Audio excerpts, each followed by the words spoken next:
Welcome to the intermediate content for the Why You're Not Making Gains series of videos. So today we're going to talk about what I consider to be one of the basic principles behind why a lot of people aren't making gains: form and control.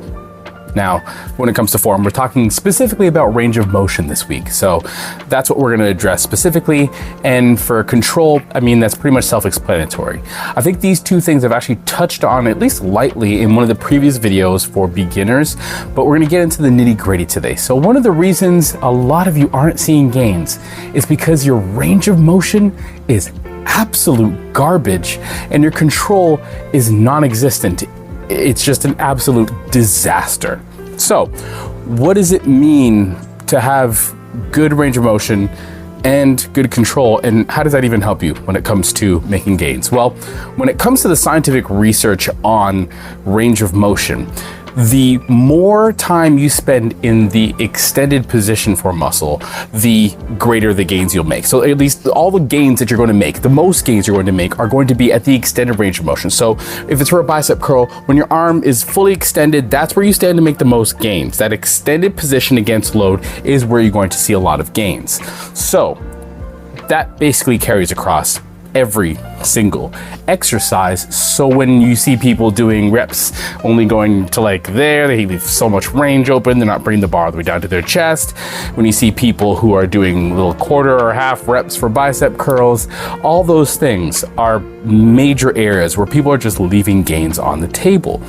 You're going to want to have full range of motion when you do your exercises.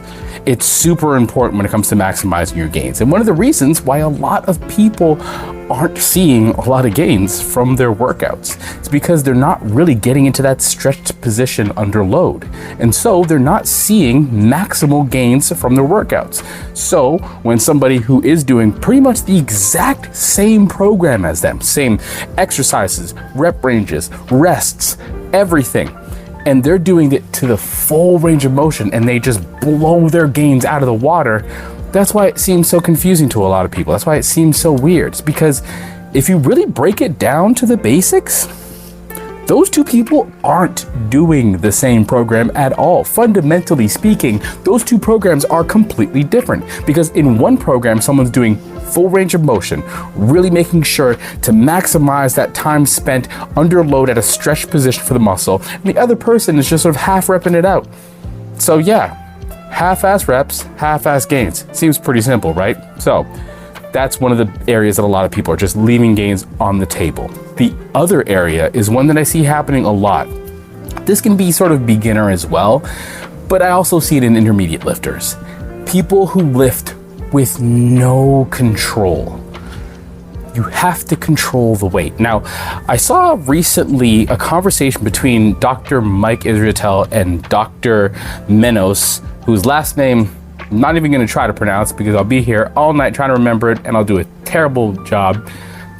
A part of me wants to, but I'm not going to. Point is, those two were having a conversation about how full range of motion and control contribute to muscle hypertrophy, muscle growth.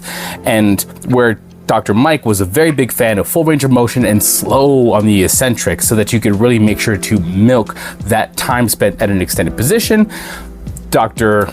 Menos was just not really a big proponent of that. He felt that it wasn't so much a matter of slowing down the eccentric. In fact, if you slow down the eccentric too much, you compromise the amount of reps a person can do, thereby compromising the amount of volume that an individual can execute on during their workout session, and as a result, negatively impacting the overall amount of gains the person can make. So he was more in favor of control, but not necessarily to the point where it negatively impacted the amount of total repetitions a person could perform. So what that means is control the weight, but don't let it be over exaggerated to the point where it compromises your ability to get all the reps you can out of it. So control the weight. That means no slamming the bar against your chest when you're doing bench press. It shouldn't be this jerky, crazy motion. That means none of this with your bicep curls, or none of this either. Technique is important, so make sure that you're getting proper technique with your lifts. The point is full range of motion and controlling the weight through that range of motion. You could be a little bit more ballistic, a little bit more explosive in the concentric part of the motion, but when it comes to the eccentric, make sure that you're executing it with control. If you're not executing it with control, chances are you're leaving a lot of your gains just sitting right there on the table. So, intermediate, first one done. Hopefully that clears a bunch of stuff up for a lot of you, because I have seen this happening on the gym floors way too often. Anyhow, that's all we have to say. Go out there, get them gains. Let's finish the set. Rack it.